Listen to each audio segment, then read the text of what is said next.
अस्सलाम वालेकुम, मैं हूं दिल इम्तियाज़ और आप देख रहे हैं तख्ती ऑनलाइन। हमारी दुनिया को और हमारे मुल्क को एक बहुत बड़ा ख़तरा लाहिक है। दुनिया तो इस पर बहुत ज़्यादा काम कर रही है, लेकिन पाकिस्तान में अभी इसका तदारुक नहीं हो रहा कि बहुत बड़ा ख़तरा हमारी तरफ बढ़ रहा है। और वो ख़तरा ये है कि हमारी साहली पट्टी पर कोरल रीफ आहिस्ता आहिस्ता ख़त्म हो रहे हैं। आप शुरू में तो हैरान होंगे कि ये तो बहुत छोटी सी बात लगती है, लेकिन जब आपको इसकी इम्प्लीकेशंस का पता चलेगा तो एक मर्तबा आप भी परेशान हो जाएंगे। सबसे पहले ये पता लगाना ज़रूरी है कि कोरल रीफ होता क्या है। जब भी आपने समंदर में स्कूबा डाइवर्स की वीडियोस देखी होंगी तो आपको वहाँ पर बहुत दिलकश और ख़ूबसूरत चट्टानें नज़र आती हैं। ये चट्टानें हकीकत में कोरल रीफ हैं। अगर कोरल रीफ को आप दूर से देखें तो ये आपको एक चट्टान नुमा चीज़ नज़र आती है, जगह नज़र आती है, क्योंकि ये कैल्शियम कार्बोनेट की बनी होती हैं। लेकिन इन चट्टानों की स्किन के ऊपर, सतह के ऊपर छोटे छोटे जानदार होते हैं, जिन्हें कोरल या कोरल पॉलिप्स कहा जाता है। ये जानदार हमारे लिए बहुत ज़्यादा फ़ायदेमंद हैं। आहिस्ता आहिस्ता हमारी ज़मीन से ये जानदार ख़त्म होते जा रहे हैं। अगर आप इस जानदार की एक कोरल की तस्वीर देखें तो आपको नज़र आएगा कि इसके ऊपर टेंटिकल्स हैं, जो आपको इसकी बड़ी बड़ी लड़ियाँ नज़र आ रही हैं, वो इसकी टेंटिकल्स हैं, जिसके ज़रिए ये अपने शिकार को, क्योंकि ये बहुत बड़े हंटर भी हैं, तो ये माइक्रो ऑर्गेनिम्स को पकड़ता है और फिर इसका एक मुंह है और उसके ज़रिए ये उनको खाता है, और नीचे एक गट है जिसके अंदर वो ट्रैवल करते हैं और फिर ये कैल्शियम कार्बोनेट की रॉक्स बनाते हैं। लेकिन जो शिकार ये करते हैं वो सिर्फ 10% है इनकी खुराक का।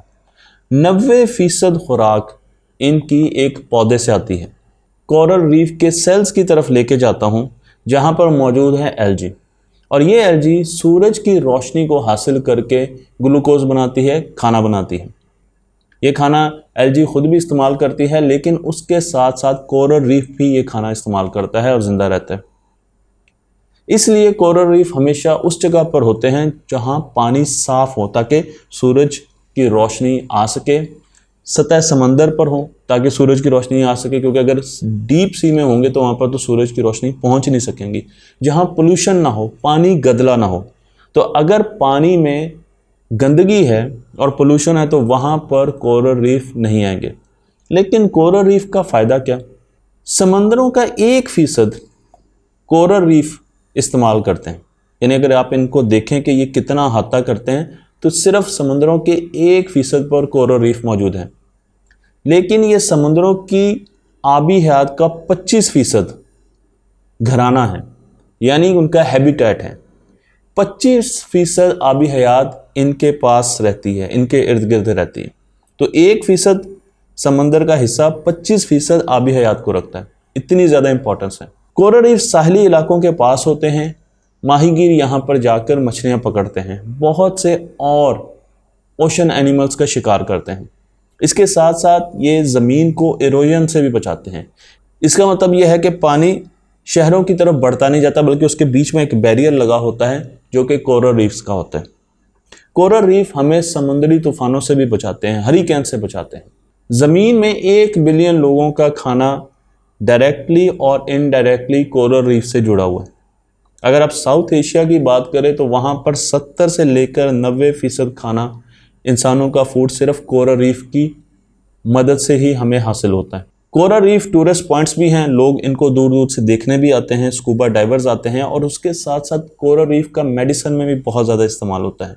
कैंसर की मेडिसिन कोरल रीफ से बनाई जाती है, और आने वाले दिनों में कहा यह जाता है कि मुस्तकबिल की जितनी भी मेडिसिन होंगी उनमें कोरल रीफ का एक बहुत बड़ा हाथ आपको नजर आएगा। मैं आपको लेकर चलता हूं डॉक्टर रुथ गेट की तरफ, जो कि director of marine biology institute eight university of हवाई हैं, जो कि कोरल रीफ पर बहुत ज़्यादा तहकीक कर रही हैं। और वो ये बताती हैं कि आहिस्ता आहिस्ता कोरल रीफ हमारी दुनिया से, हमारे समंदरों से ख़त्म होते जा रहे हैं, और उसकी वजह ग्लोबल वार्मिंग है, क्योंकि समंदरों का टेम्परेचर, समंदरों के पानी का दर्जा हरारत आहिस्ता आहिस्ता बढ़ रहा है, और इस बढ़ते हुए पानी की वजह से कोरल रीफ आहिस्ता आहिस्ता ख़त्म हो रहे हैं। लेकिन क्यों?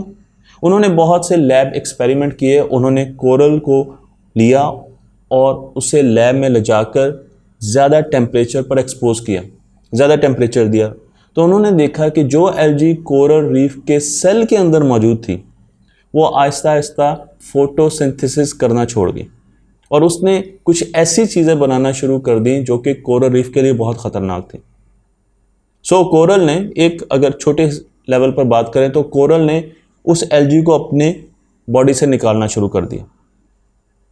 जब वो एल्गी कोरल की बॉडी से निकलती है तो कोरल के पास कोई ऐसा तरीका नहीं है कि वो अपनी ग़िज़ाई ज़रूरियात को पूरा कर सके, तो उसका रंग भी बदलता है क्योंकि वह एल्गी उसको कवर कर लेती हैं और उसके साथ साथ वो ख़त्म हो जाता है। मैं आपको यहाँ पर नासा का एक मैप दिखा रहा हूँ जो कि हमारी दुनिया में जहाँ जहाँ भी कोरल रीफ हैं उनका एक अहाता कर रहा है। तो आप देख सकते हैं कि ऑस्ट्रेलिया के गिर्द बहुत से कोरल रीफ की कॉलोनीज़ हैं क्योंकि ये कॉलोनाइज करते हैं। इसी तरीके से अगर आप साउथ एशिया की तरफ आएँ, इंडिया की तरफ आएँ, लेकिन पाकिस्तान में भी कोरल रीफ मौजूद हैं और हमने उसकी भी हिफाजत करनी है। हिफाजत के लिए, कोरल रीफ की हिफाजत के लिए बहुत से एक्सपेरिमेंट किए जा रहे हैं, जिनमें से एक एक्सपेरिमेंट सुपर कोरल रीफ बनाने के लिए हो रहा है। कुछ ऐसे कोरल रीफ हैं जो कि हाई टेम्परेचर्स को बर्दाश्त कर सकते हैं। डॉक्टर मैंडलीन वैन ओपन जो कि एक डच साइंटिस्ट हैं, वो इन कोरल रीफ पर तजर्बे कर रही हैं। उन्होंने ये कोरल रीफ लिए और वो इनकी एल्गी के साथ छेड़छाड़ कर रही है, उसको इम्प्रूव करने की कोशिश कर रही हैं, उसका कल्चर ग्रो कर रही हैं लैब में और काफ़ी ज़्यादा इम्प्रूवमेंट लाने की कोशिश कर रही हैं। वो कोरल पॉलिप्स को चेंज करने की कोशिश कर रही हैं ताकि वो ज़्यादा टेम्परेचर को बर्दाश्त कर सकें। और हम अब सुपर कोरल्स को समंदरों के मुख्तलिफ इलाकों में प्लांट भी कर रहे हैं। तो हम लैब में सुपर कोरल्स बना रहे हैं, हम मुख्तलिफ जगह पर सुपर कोरल्स को जनरेट कर रहे हैं, कल्टीवेट कर रहे हैं और फिर उन्हें समुद्रों में जाकर लगा रहे हैं ताकि वहाँ पर इस किस्म की कोरल रीफ की किस्म ज़्यादा परवान चढ़े क्योंकि वो ज़्यादा टेम्परेचर्स को बर्दाश्त कर सकती है।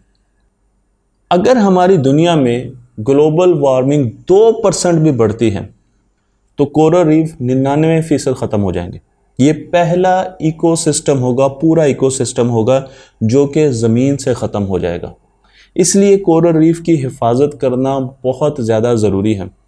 इसी तगोदो में ऑस्ट्रेलिया के साइंसदान लगे हुए हैं क्योंकि दुनिया की सबसे बड़ी कोरल रीफ की जगह ग्रेट बैरियर रीफ कहलाती है जो कि 2300 किलोमीटर लंबी है। 2015 से 2020 के बीच में इस कोरल रीफ की बहुत बड़ी पट्टी को 3 मैसिव हीट वेव्स ने हिट किया और उसकी वजह से बहुत बड़े लेवल पर ब्लीचिंग हुई, मैसिव ब्लीचिंग हुई। ब्लीचिंग का मतलब कि कोरल रीफ ने टेम्परेचर की वजह से अपने सेल से एल्गी को बाहर निकाला और आहिस्ता आहिस्ता वो ख़त्म हो गया। इस प्रोसेस को ब्लीचिंग कहते हैं।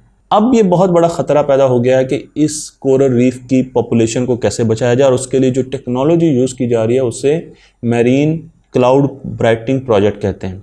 मैं इस पर मुकम्मल वीडियो बना चुका हूँ कि ये टेक्नोलॉजी कैसे काम करती है, लेकिन अब मैं आपको लेकर चलता हूँ इस टेक्नोलॉजी की तरफ जिसके ज़रिए हम समंदर में ऐसे जहाज़ चला रहे हैं जो कि समंदर का पानी लेते हैं, सिर्फ समंदर का पानी, और उसे स्प्रे करते हैं हवा में ताकि हवा में ऐसे न्यूक्लियाई जाएं जिनके गिर्द छोटे ड्रॉपलेट्स बने और बादल ज़्यादा रिफ्लेक्टिव हो जाएं। तो हम कर क्या रहे हैं, हम ऐसी टेक्नोलॉजी इस्तेमाल कर रहे हैं जो कि वहाँ के बादलों को ज़्यादा, पंजाबी में कहते हैं चिट्टा कर देंगे, ब्राइट कर देंगे ताकि वो रोशनी को ज़्यादा रिफ्लेक्ट कर सके, नीचे ज़मीन पर कम रोशनी आए और उसकी वजह से ठंडक महसूस हो और कोरल रीफ आहिस्ता आहिस्ता बढ़ना शुरू हो जाए। इसे क्लाउड ब्राइटनिंग प्रोजेक्ट कहा जाता है और इसको मॉनिटर किया जा रहा है सैटेलाइट से भी और इसको मॉनिटर किया जा रहा है ड्रोन से भी। 2020 में पहली मरतबा ऑस्ट्रेलिया में इन एक्सपेरिमेंट्स को किया गया और इनके रिजल्ट्स देखे जा रहे हैं। लेकिन अगर हम अपने मुल्क पाकिस्तान की तरफ आएँ और इसके साहली इलाके स्पेशली बलूचिस्तान की तरफ आएँ तो यहाँ पर कोरल रीफ की पॉपुलेशन मौजूद है जो कि गवादर के गिर्द है, जिवानी और मारा और अस्तोला आइलैंड है, चरना आइलैंड है जो कि कोरल रीफ से भरे हुए हैं। 2020 में एक स्टडी की गई जिसमें बताया गया कि ये कोरल रीफ आहिस्ता आहिस्ता ख़त्म हो रहे हैं और हमें इन कोरल रीफ को बचाना है, अदरवाइज़ हमारे मच्छरों के पास मछलियाँ शिकार करने के लिए नहीं होंगी और उसके अलावा भी बहुत से मसाइल होंगे। इन पर एक स्टडी की गई और देखा गया कि क्या वहाँ पर एसिडिटी बढ़ रही है कारखाने लगने की वजह से गवादर में, वहाँ पर टेम्परेचर बढ़ रहे हैं और फिर उनको कैसे बचाया जा सकता है। लेकिन इस वीडियो के ज़रिए मैं ये बताना चाहता हूँ साहिब इक़्तिदार को कि ये 2 प्रोजेक्ट्स ऐसे हैं जिनका फ्यूचर में हम इस्तेमाल करके इन कोरल रीफ को बचा सकते हैं। नंबर 1, हम वहाँ पर सुपर कोरल रीफ लगा सकते हैं और उनकी अफजाइश कर सकते हैं। इसके लिए हमें पाकिस्तान में एक ऐसी लैब बनानी पड़ेगी जो कि इन कोरल रीफ पर रिसर्च कर सके।